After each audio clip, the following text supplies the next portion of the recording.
na última, na última etapa, digamos assim.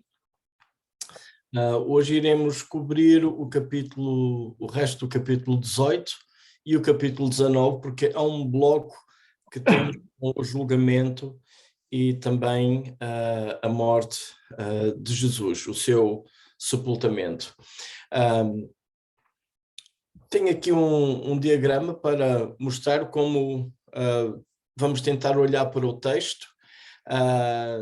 Este momento está dividido em algumas partes, alguns textos, algumas perícopes. Então temos um primeiro momento em que Pilatos questiona a acusação, portanto já vimos que Jesus foi preso, é levado diante de Pilatos, porque é necessário o verdicto de Roma para que Jesus seja morto, derivado do argumento e às razões que eles têm, os religiosos judeus, para quererem matar Jesus. Depois, então, Pilatos questiona Jesus, portanto, isto serão procedimentos normais. Pilatos faz a pergunta aos acusadores qual é a acusação, depois ele questiona Jesus. Seguidamente temos um caso bastante interessante, a questão de Barrabás, em que é pedido para que seja liberto Barrabás, um criminoso conhecido, em vez de Jesus, isto derivado de um costume que havia na Páscoa para alguém poder preso ou alguma coisa do género, então poder também celebrar a Páscoa. A seguir temos, já no capítulo 19, a condenação de Jesus, depois a sua crucificação, a confirmação da sua morte, em que o lado de Jesus é perfurado, e por fim temos então o sepultamento de Jesus. Quero, entretanto, lembrar também que a abordagem que estou aqui a fazer em relação ao Evangelho tem a ver com usar o Evangelho como uma ferramenta para podermos levar alguém a Cristo, usar este Evangelho que João escreveu como uma ferramenta para poder apresentar o Evangelho, apresentar quem é Jesus, a questão do pecado, da redenção, etc. Então, eu vou pedir ao João Paulo para poder ler o texto, por favor. Acho que hoje era o Pedro. O Pedro. Pedro Costa. Exatamente. Pedro. Ora, João, capítulo 18, de 28 a 38a. Diz assim a palavra do Senhor. Depois levaram Jesus da casa de Caifás para o pretório. Era cedo de manhã. Eles não entraram no pretório para não se contaminarem, mas poderem comer a Páscoa. Então Pilatos saiu para lhes falar e lhes disse: que acusações trazei contra este homem? Responderam-lhe: se este não fosse malfeitor, não te o entregaríamos. Replicou-lhes, pois, Pilato: tomai-o vós outros e julgai-o segundo a lei. Responderam-lhe os judeus: a nós não nos é lícito matar ninguém, para que se cumprisse a palavra de Jesus, significando o modo por que havia de morrer. Tornou Pilatos a entrar no pretório, chamou Jesus e perguntou-lhe: és tu o rei dos judeus? Respondeu-lhe Jesus: vem de ti mesmo esta pergunta, ou te disseram outros a meu respeito? Replicou Pilatos: porventura sou judeu? A tua própria gente e os principais sacerdotes é quem te entregaram a mim. Que fizestes? Respondeu Jesus: o meu reino não é deste mundo. Se o meu reino fosse deste mundo, os meus ministros se empenhariam por mim, para que não fosse eu entregue aos judeus. Mas agora o meu reino não é daqui. Então lhe disse Pilatos: logo, tu és rei? Respondeu Jesus: tu dizes que sou rei. Eu para isso nasci e para isso vim ao mundo, a fim de dar testemunho da verdade. Todo aquele que é da verdade ouve a minha voz. Perguntou-lhe Pilatos: que é verdade? Ok, obrigado, Pedro. Então, há alguns destaques, alguns pontos interessantes aqui que queria partilhar. Um deles é uma ironia. Esta comunidade religiosa judaica, portanto, estamos dentro do quadro da Páscoa, há regras cerimoniais a observar. não querem estar contaminados cerimonialmente, e isso impede-os de entrar na casa de um gentio. Então, como eles teriam que ir dentro das instalações onde estaria Pilatos para fazerem a sua acusação, eles não querem entrar na casa e há um protocolo ali que é estabelecido, Pilatos vem fora, mas por outro lado, eles não estão minimamente preocupados com a sua contaminação moral de odiar Jesus até à morte. E isto aqui é um contraste que João nos quer mostrar entre alguém que pode estar tão preocupado com as questões religiosas, com os formalismos, com os dias, com os procedimentos, e fica tão preocupado em seguir à risca alguns princípios cerimoniais, digamos assim, e esquece algo que é o básico, como o mandamento que era amarás ao teu próximo como a ti mesmo.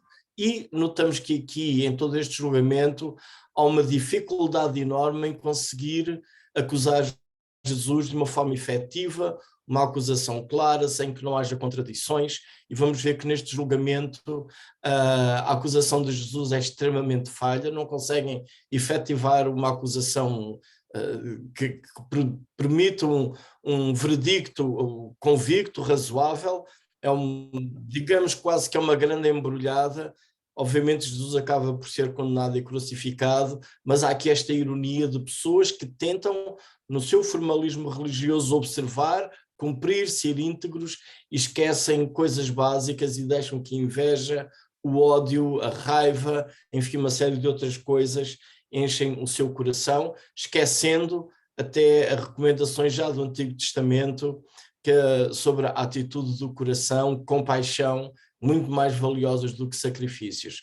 E então tem este argumento: a nós não nos é lícito matar ninguém. Isto porque havia uma legislação romana e eles estavam debaixo do domínio de Roma, então eles não poderiam executar a pena de morte. Em alguns casos especiais e durante alguns períodos era concedida a licença, por exemplo, se alguém profanasse a santidade do templo, sendo mesmo um cidadão romano, pois aí havia o direito da pessoa ter a pena de morte.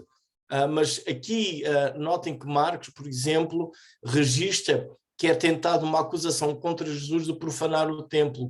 O argumento, ele disse que iria destruir o templo, então temos autoridade para o matar por causa disso. Só que essa acusação não é confirmada, há contradições. Então Jesus não pode, como que ir ser morto neste âmbito, tem que haver outro tipo de acusação, e aí a comunidade religiosa já não tem autoridade de Roma para poder matar. Mais tarde, no livro de Atos, por exemplo, ao apedrejamento de Estevão, aí ele pode ser morto porque ele profanou, segundo eles dizem, então tentam arranjar aquela justificação, aí a morte não é crucificação, é com pedras. E então este é o argumento dele, mas há uma explicação que João também quer deixar para nós. Então não é apenas uma questão de políticas de religião entre a liderança religiosa judaica ou Roma. Há uma outra explicação que quer notar: isto cumpriu-se para que a palavra de Jesus se cumprisse. E o que é que Jesus tinha dito já no 12:32? Eu, quando for levantado da terra, atrairei todos a mim mesmo. Ou seja, o processo judicial que está aqui a acontecer, o encaminhamento que este sistema está a ter de Jesus não ser morto por apedrejamento às mãos dos judeus, porque os judeus nunca iriam crucificar Jesus, eles não era esse o método, seria apedrejamento, mas para que fosse cumprido a palavra que Jesus já tinha dito, que ele iria ser levantado da terra, então todo este processo judicial, de facto, está a andar de acordo com aquilo que o próprio Jesus já tinha mencionado. E aqui temos as palavras de Jesus como autoridade igual à da Escritura. Muitas vezes João diz que determinado evento aconteceu para que se cumprisse a Escritura, e agora aqui ele usa a mesma forma, mas para que se cumprisse a palavra de Jesus. Já a semana passada tínhamos visto isso, então colocando a palavra, o ensino de Jesus, que mais à frente é reforçado como verdade, com a mesma autoridade de todo o Antigo Testamento. E temos então esta questão de Jesus então ser o rei dos judeus. Ao inquérito, então, perante Pilatos, e Jesus afirma características do seu reino. Então, o seu reino não é deste mundo. aí Pilatos fica sem muito o que fazer, porque se fosse uma ameaça a Roma, poderia agir, mas neste caso o reino de Jesus não é deste mundo. Segunda característica do reino de Jesus, este reino que ele fala é o reino da verdade. Isso é extremamente importante, queremos ver um pouco mais à frente. Os cidadãos do reino de Deus amam a verdade e Pilatos, diante desta ênfase de um reino que não é daqui, de que é um reino da verdade e que os cidadãos ouvem a voz dele porque amam a verdade, Pilatos faz uma pergunta com um certo caráter filosófico que se calhar podemos entender nos meandros da política, das altas patentes, e ele faz a pergunta: o que é a verdade? A verdade é relativa, não é? Como às vezes se diz, o que é verdade hoje é mentira amanhã. Mas é interessante que João já tinha registrado a resposta de Jesus a esta pergunta antes, no 14:6, não no diálogo com Pilatos, mas Jesus já antes tinha afirmado: eu sou a verdade. Então a resposta à pergunta de Pilatos: o que é a verdade? Jesus é a verdade. Ou seja, Pilatos tinha ali a verdade à sua frente, o Logos, o Verbo encarnado, Deus feito homem, e ele não conseguia perceber que a verdade estava ali mesmo dentro dos seus olhos, que a verdade era Jesus. Vamos ler uma segunda secção, até agora o capítulo 19, versículo 16, são 2 slides. Pedro, por favor.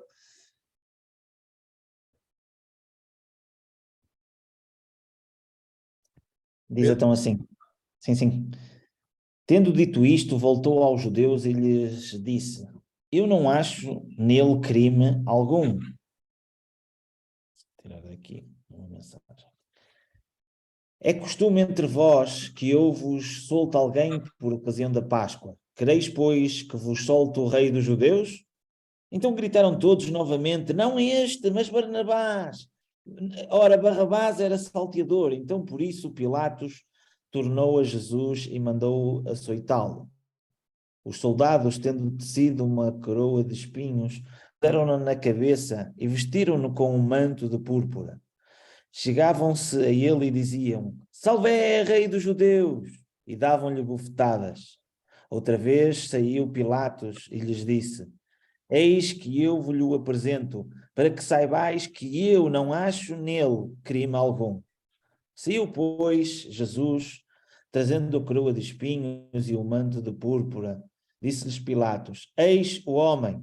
Ao verem-no, os principais sacerdotes e os seus guardas gritaram: crucifica-o, crucifica-o. Disse-lhes Pilatos: tomai-o vós outros e crucificai-o, porque eu não acho nele crime algum. Responderam-lhe os judeus: temos uma lei e, de conformidade com a lei, ele deve morrer, porque a si mesmo se fez filho de Deus.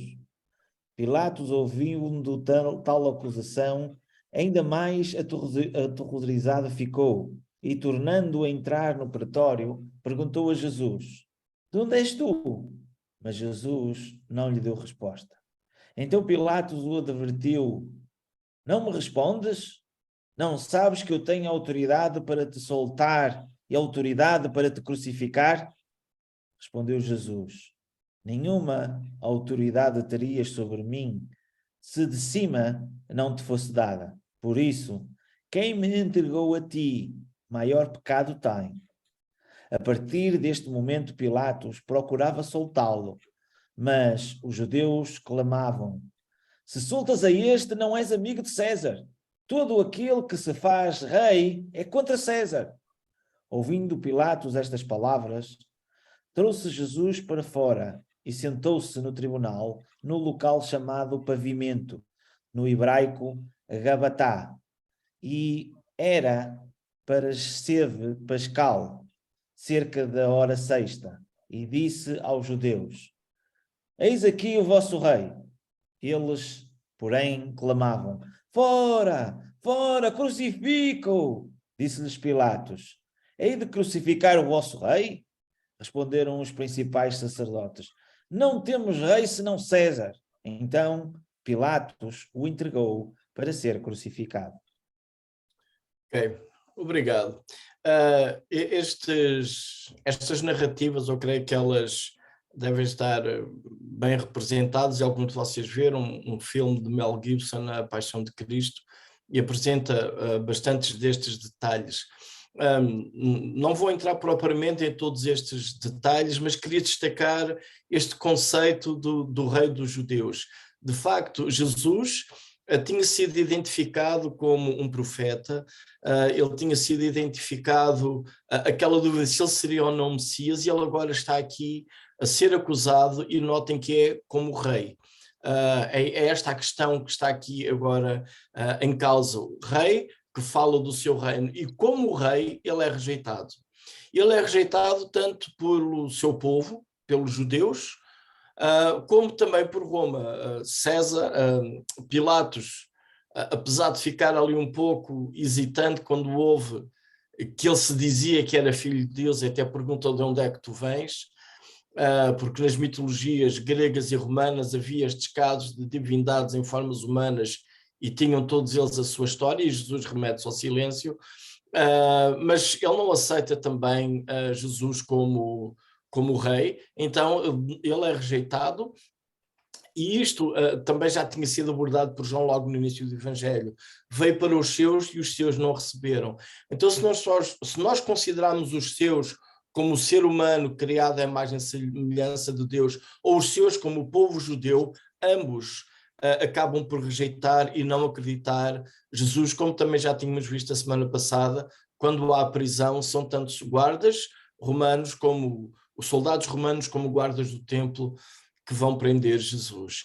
E esta ideia do povo de Deus rejeitar Deus como seu rei também não é a primeira vez que acontece nas páginas das Escrituras.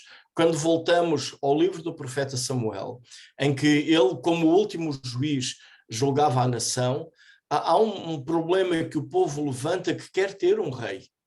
Samuel fica desapontado com aquilo, ele sente-se rejeitado, percebe que as coisas não estão a correr bem, mas há uma palavra de Deus que vem a Samuel e o Senhor diz assim: atenda à voz do povo em tudo quanto te diz, pois não te rejeitou a ti, mas a mim, para eu não reinar sobre ele. É interessante que agora não querem que Jesus reine sobre eles. Este tipo de rei não interessa estes religiosos judaicos. Pilatos também não tem muito interesse neste reino de Jesus, que não é deste mundo e é um reino da verdade. E também já na época de Samuel havia a reação do povo de não quererem ter este conceito de Deus como rei sobre eles. Preferem ter alguém, um homem visível. E esta arrogância do homem não querer esta soberania, o domínio de Deus sobre si, podemos recuar até ao episódio da Torre de Babel, ao livro de Gênesis. Deus manda eles, depois do dilúvio, espalharem, encher a terra, e o que nós notamos ali é uma reação contrária, adversa à ordem divina, ficam todos no mesmo lugar, e é o homem que quer construir uma torre que toque nos céus, é o homem que quer ter a iniciativa, como que chegar ao céu e então dominar Deus ou dominar os deuses. E este é um problema que talvez nós podemos aqui começar a levantar acerca da ideia de nós, seres humanos, inteligentes, capazes de raciocinar, se aceitamos a existência de um Deus. Por vezes existe na nossa sociedade a ideia de um ser superior, e isso é que não aceitamos. Não é difícil de aceitarem a ideia de um Deus, porque a ideia de Deus implica que eu lhe presto contas, que eu estou subordinado a ele e que eu lhe devo obedecer. O conceito de um ser superior que criou e agora está independente, eu sou o Deus de mim próprio, eu sou o meu próprio Senhor como ser humano, essa ideia é relativamente fácil de conceber em algumas mentes da nossa sociedade, mas é muito difícil o ser humano do século XXI conceber que, apesar de ser inteligente, consciente, vai ter que prestar contas ao outro, vai ter que se submeter a uma autoridade superior, e a autoridade do Deus é que define o que é certo, é que define o que é errado, é que sabe o que é verdade, é que sabe o que é mentira. Por vezes isso é um grande questionamento para o ser humano que quer arranjar manobras, justificações e ter até o seu próprio estilo de vida, justificando as suas próprias atitudes. Este é o primeiro confronto que nós podemos levantar. Lendo o Evangelho, quem está a ler o Evangelho connosco, aceita este conceito de Jesus ser o seu rei. Aquele que está ali a ser julgado e desprezado e humilhado, como iremos ver, se até que ponto aceitamos como rei. É interessante notar aqui que o caso de Barrabás, ele é registado nos 4 evangelhos. E quase que fica aquela ideia, porquê não é tão importante assim? Mas os 4 evangelhos registram o caso de Barrabás. Porquê? Porque é uma troca. É preferido alguém que age mal, que é corrupto, que é ladrão, ou salteador, ou fazendo parte, possivelmente, de um grupo que atacava Roma, ou alguma coisa do género. É preferível esse do que o rei dos judeus. E em todo este processo, então, Jesus é condenado, ele é humilhado, e temos aqui possivelmente 2 momentos, apesar de João apenas registrar 2 momentos em que Jesus sofre antes de ir à cruz. João registra primeiro que ele vai para ser açoitado, e este não é o que antecipa mesmo a cruz. Possivelmente o que temos aqui é uma manobra de Pilatos, pensando que talvez depois dele ser espancado, então ter estes açoites e ser humilhado com a descrição que temos, com a coroa de espinhos. Portanto, é uma troça de um rei, é uma atitude zombeteira como o rei. Então ele vai ter uma coroa, vai ter um manto de púrpura, vai ter uma saudação, salve é rei dos judeus, dão-lhe bufetadas. Portanto, tudo isto é uma humilhação, e depois ele apresenta, e talvez na esperança de que aquela ira, aquela raiva estaria satisfeita. Mas mesmo assim, isso não satisfaz, e possivelmente, de acordo com os outros evangelhos, Jesus ainda terá um segundo momento de açoites, esses sim bem mais violentos, que por vezes, depois desses açoites, só por si, já levariam à morte, sem ser até necessário crucificação. Mas no meio desta humilhação de Jesus, há algumas conclusões que se tiram daqui. Pilatos conclui que ele não é culpado. Não tem ali alguma coisa que justifique um fundamento. 3 vezes temos esta expressão no 18:39, 19:4 e no versículo 6. Eu não acho nele crime algum. Então, várias vezes Jesus é questionado por Pilatos, e a conclusão que Pilatos sempre chega é: eu não acho nele crime algum. Outra questão também é a menção de que ele é filho de Deus e a atitude que Pilatos tem. Então não é apenas um ser humano, de novo a ideia da divindade de Jesus está colocada aqui. E não devemos esquecer, como João iniciou o Evangelho, no princípio era o Verbo estava com Deus e o Verbo era Deus. Versículo 14, fez-se carne, habitou entre nós. E agora aqui está o Verbo, diante da comunidade religiosa judaica, diante da autoridade do mundo, de Roma, representada por Pilatos, a ser julgado, a ser humilhado, a ser desprezado. No entanto, tudo isto está sob uma autoridade superior. A autoridade que Pilatos tem para julgar, sim, hierarquicamente, vem de cima, vem do César. E o César tinha dominado o mundo na época, mas não é essa a ideia com que Jesus diz, nem com que João registra. Esta ideia que vem de cima, vem de Deus. O que está a acontecer debaixo deste ato de soberania de Deus, não é alheio a Deus, nem tampouco apanha Deus de surpresa. E esta expressão, ela foi usada logo no início do Evangelho, não sei se recordam, quando Pilatos foi de noite ter com Jesus, João usou esta palavra, e que nós temos que traduzido como é necessário nascer de novo. Mas também tem esta ideia, necessário nascer de cima. Então agora aqui, João volta a usar a mesma palavra, dizendo que a autoridade que Pilatos tem é de cima. E eu, para ter este relacionamento com Deus, eu tenho também que nascer de cima, ou seja, o ser humano não tem autoridade para se salvar a si próprio. A autoridade que existe em todo este Evangelho é uma autoridade de cima, que produz um novo nascimento, que deixa que este quadro de julgamento, de humilhação, de morte, de crucificação aconteça, e não devemos deixar que esquecer que neste conceito em que João escreve, todo este processo doloroso que estamos a ler acerca de Jesus faz parte da sua glorificação. Completamente em sujeição ao Pai e também por amor de nós. E de novo a ideia de rejeição é enfatizada. Então, esta afirmação é impressionante: não temos rei senão César. Aqueles que possivelmente poderiam em algum momento lutar por serem independentes, tinham um grupo entre eles que seriam zelotes, que gostariam de ter alguma independência de Roma, agora professam aqui publicamente que o único rei que eles têm é César. Notem que aqui Deus, como o rei da nação, está completamente omisso. O único rei que existe para a liderança religiosa judaica nos dias de Jesus, pelo menos neste momento de julgamento, existe um único rei que eles reconhecem, que é César. Ninguém mais. Ninguém de alguma linhagem nobre judaica, ninguém mais. O único rei que eles têm é esta afirmação que é feita, esta declaração é César. E de novo a pergunta: quem é o meu rei? Quem eu quero que mencione na minha vida? Nós vamos para os grupos, temos as perguntas, vou deixar-vos com o Pedro. Agora é comigo, com o João. Com o João. Estou a trocar tudo. Estás quase lá.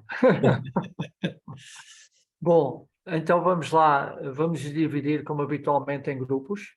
Eu não liguei a imagem da minha câmara, porque está um bocado... Eu vou desligar para não criar confusão. A Ruth vai nos dividir em 3 grupos e depois vamos debater. O Pedro Costa já pôs aí no chat a questão, a pergunta, vamos lá, que hoje temos aí, que tem a ver com Nicodemos é mencionado em 3 diferentes momentos neste Evangelho. Está aí em capítulo 3, versículo 1 a 15, capítulo 7, 50 a 52, capítulo 19, versículo 39. Depois lemos estas passagens, estes textos sobre Nicodemos. Vamos procurar identificar dentro do nosso grupo, vamos tentar identificar evidências de que Nicodemos crê ou não crê, consoante aquilo que acharmos, em Jesus. Portanto, será que Nicodemos crê em Jesus? Será que não crê? Segundo estes textos bíblicos que estão aqui mencionados em João, vamos procurar debater um pouco isso nos mini-grupos e depois, no fim, voltamos à sala principal. Lembrem-se de ter um porta-voz no grupo, alguém que possa tomar pequenas notas de uma forma resumida, para depois podermos juntos partilhar com o restante grupo. Vamos então para as salas de mini-grupos. Até já.